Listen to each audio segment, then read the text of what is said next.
Okay. Puno ng pagmamahal. No? Letter B. Puno ng respeto. Amen.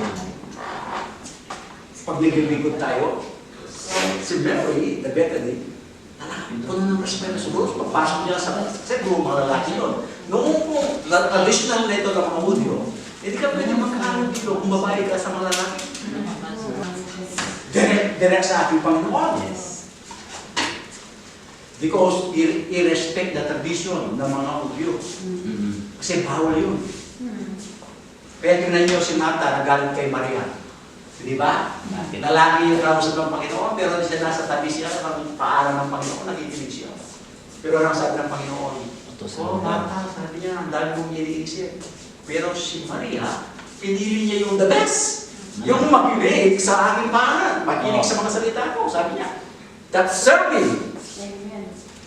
Sa salita ng Panginoon, no? Kaya huwag kayong magsawa. When it comes of reading, preaching, sharing the Word of God, that's part of our service to the Lord. Amen. Letter C. Walang pakialam sa sinasabi ng tao. Mas na yung mundo. Kaya lang tayo. Okay, di ba kumakanta tayo, no? We are serving God with joyful heart. Tayo ay palundag-lundag, tapos malakas ang buhos natin. Walang pakialam, dapat. Ayan, gawin mo yung dapat. Si Maria, ginawa yan. Sino naman yung, di ba nakakaya yung buhos mo yung pagkatapos, yung buhok mo yung pangkukulan mo sa paa? Pero ginawa niya. Walang siyang pakialam sa sinasabi niya. Kahit mahal yan, sabi ni Judas, sabi niya, sayang, mahal yan, para sa mga tukay na. Pero wala siyang pakialam. Basta ginawa niya to serve the Lord. Even costly, kahit na napaka. Nakataas na talaga. Buong buhay niya. Letter B. Ang kanyang paglilingkod ay hindi bago sa presyo. Walang presyo. Kasi naglilingkod ka na tungo sa Panginoon ng buong puso. Walang presyo po yun. Huwag mong ipe-presyo ng Diyos. Gawin mo ang narapat gawin para sa Kanya. Sapagkat siya yung unang nag-serve sa iyo, ang presyo na ng kanyang buhay, ang kanyang sariling dugo, ang sariling kanyang katawan.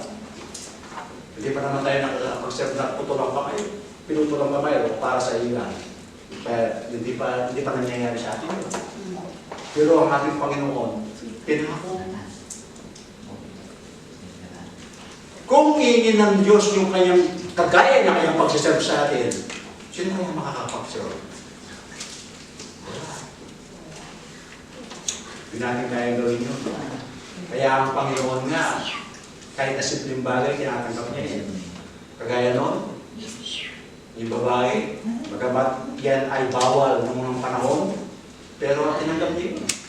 Sapagkat alam niya yung puso ni Maria na totoo nagsiserve sa kanya. Di batay sa presyo kung ano yung dapat natin gawin. Totoo ka sa puso mo, yan. Yan na yung siserve natin sa Panginoon. Tatanggapin ng Panginoon. Letter C. Walang paghihinayang. Huwag kang maghinayang. Kung titignan natin, mayaman po siya. Totoo lang, mayaman naman si Lazaro sa panahon po nila. Kasi kung hindi ka mayaman, hindi ka magkakaroon ng libingan na bato at saka ano. Doon, binukay lang doon sa sementeryo. Pero sila ay meron silang sariling mga libingan kung saan, kagaya na nga sa ating Panginoon. Mayaman po sila. Di tayo umaasa sa pagbabalik ng mga bagay na nawawala sa atin. Kung tayo naglilingkod sa Panginoon, halimbawa sa pagbibigay, naglilingkod tayo sa Panginoon, hindi tayo umaasa na babalik sa atin. Huwag namin saan yun. Di ba? Ibinigay natin sa Panginoon yun, ng buong puso. Kasi si Martha, si Maria, na taga-Bethany, hindi niya iniisip na babalik yun. Ibinuhos na yan, di ba? Ganyan yung paglilingkod natin sa Panginoon. Hindi po yung posibleng. Kala ng iba, lahat ng bagay, maging sa paglilingkod natin sa church, yan po yung, alam mo nyo yung fellowship service niya, paglilingkod niya. Kakaroon kayo ng communication. Yes. Okay? Huwag niyo kakalimutan yan. Kaya mapalad yung mga taga-gam, dahil po yun ay i-increase ang blessing. Dahil po sa pag-serve natin ng buong puso sa Panginoon. When we serving with heart or heart, buong puso, Lord, yung heart, with a pure heart, it will bring a blessing in our life. Amen? Okay. Lastly, ang kanyang paglilingkod ay isang buhay na patotoo.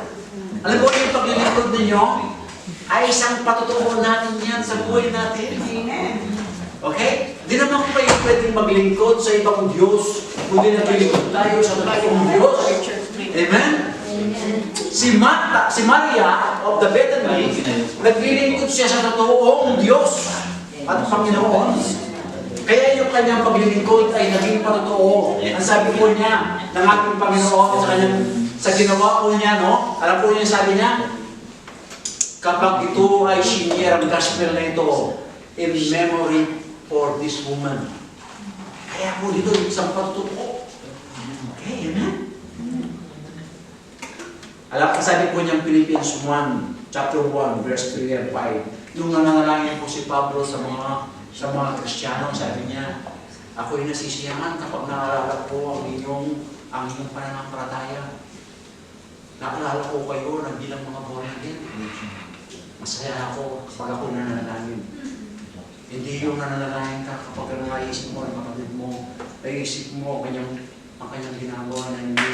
Ibig sabihin, hindi naayon sa pananampalataya natin.